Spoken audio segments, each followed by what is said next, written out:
Hello Aries, November 2023. Ito na po ang inyong reading and let's start.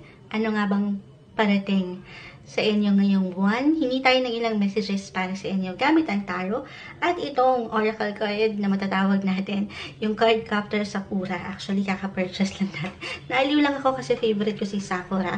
Pero anyway, lagay lang muna natin ito sa gilid. At, okay, Aries, November 2023. Aries, ano maiwan natin para sa inyo ngayong bagong buwan? Anong parating para sa mga taong maaaring makapakinig nito? Aries, message.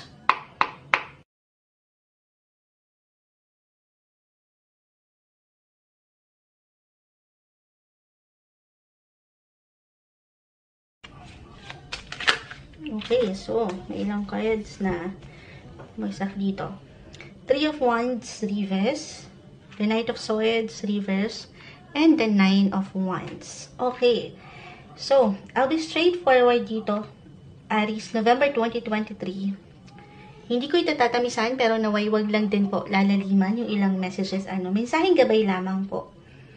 Pero, unahin ko na yung strength, naaangat sa inyo, yung paglaban, yung patuloy na pakikibaka sa buhay, ano man itong challenge ang pwede nyong ma-encounter or difficulty this month. Ito very normal, unahin na natin itong unang bumagsak. I feel with your cards, the Ace of Pentacles, Five of Cups.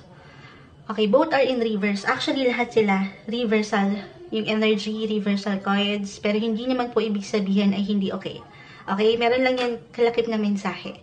Pero, mas umaangat rito para sa akin, unang-una na, ang usaping pera, your finances.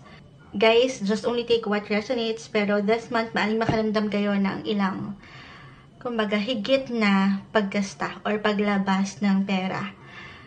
Para bang, maaring maramdaman ng ilan yung ilang kailangan talaga na harapin at tugunan na may kaugnayan sa usaping pera. Sa mas praktikal, maaring mas maramdaman nyo this month, kumbaga yung parang palabas yung money. Yes, sabi ko nga, kasi nga lumalaban naman kayo eh. Yes, meron at merong papasok, but at the same time, parang maaring maramdaman nyo na palabas rin ito. Kumbaga, mas mataas ngayon yung expenses, halimbawa, or ilang ito, very normal talaga. Meron tayong mga ilang visible bills, ilang bayarin. Para sa ilan, maring inaasahan na rin naman ito na gastusin. At dito, ayun yung isa sa mga challenge na pwede niyong kaharapin. Okay? Andito yung focus or maring kusang umangat ito na narito yung magiging higit niyong atensyon at focus na may kaugnayan sa pera. Or for some, maybe kasi sa realidad, guys, kahit pare-pareho pa kayo ng signs, at the end of the day, magkakaiba pa rin ng bawat isa. Okay? Ng posisyon, sitwasyon. Pero kung andito naman kayo sa yung buhay, punto ng buhay na meron naman, hindi kinukulang, okay, sapat, kayang-kaya. Kasi nga, andito rin, lahat kayo lumalaban, Aries. Andito yung pakikibaka, as I've mentioned, hindi kayo sumusuko, umaangat yung strength, yung unang word ko na umaangat dito. Pero kung meron, maybe isang indication lamang ito. Ito, mag-apply ito sa lahat rin na lagi nyong alalahanin lamang yung tamang pagpaplano, tamang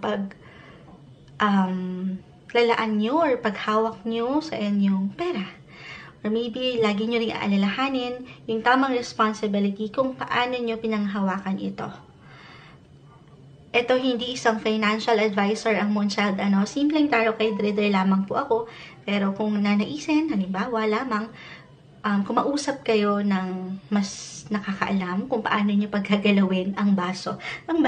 Hindi, kung paano nyo pagpaplanuhan ng mga bagay-bagay. Ayan.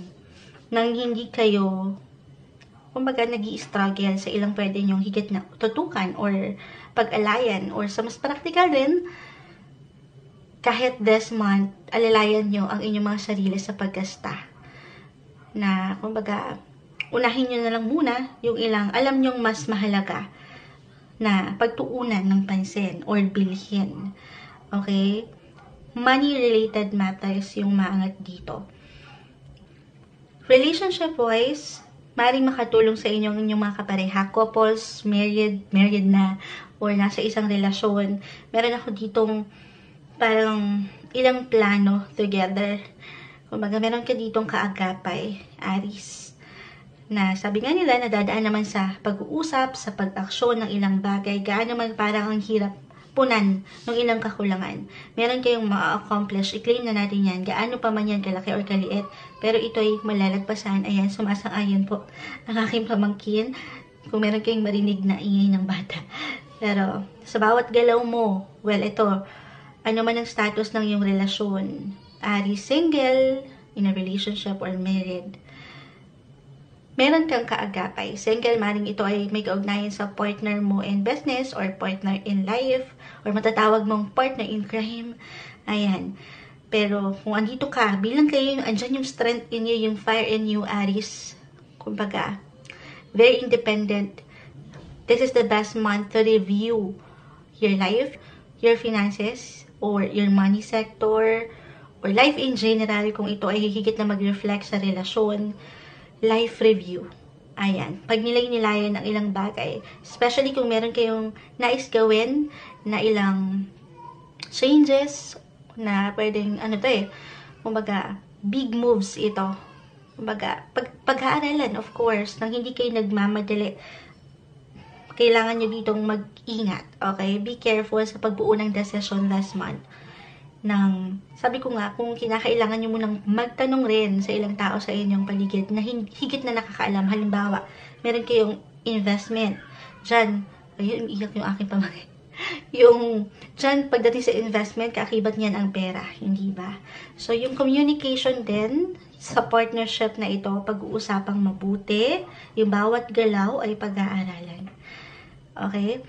Other messages, if ever hindi mag-apply yung ilang na-mention ko na yun, then, kasi meron ditong mag-move on merong mag-move forward, merong patuloy na uusad, tutulungan ng sarili, gaano man parang ka-struggle ang ilang bagay. Dahil hindi imposible na merong bagong opportunity ang dumating sa inyo, Aries, kung saan ay meron kayo something new, new work, or new source of income ito, an extra work for an extra income. Meron kayong dito nyo higit na pag-aalayan. Again, lumikot pagdating sa partnership, sa money, ang inyong reading for this November. At dito, mas makakaramdam kayo ng fulfillment, parang ito yung achievement na hindi matutumbasan. Kahit pa yes, hindi imposible na makatanggap kayo. Sabi ko nga, money opportunities. This is something na fulfilling sa feeling kasi patuloy nyo itong inilaban. Itong ilang bills, itong ilang payments nyo na kinakaharap sa buhay. Ito talagang hirap na ng buhay ngayon. Pero ito'y matutugunan. Hindi ka mawawalan, Aries, mailalaban. Kaya naman yung pakiramdam, okay, yung magiging pakiramdam nyo dito, ay parang isang achievement. Parang kayong nakagraduate. Nakagraduate kasi ito ay something pinaghirapan.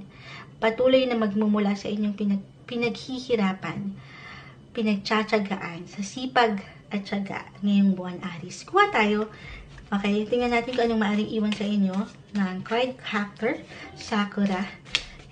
Pinaka-word, ayan, merong umaangat na dito. The Twin. Uy, sabi ko nga,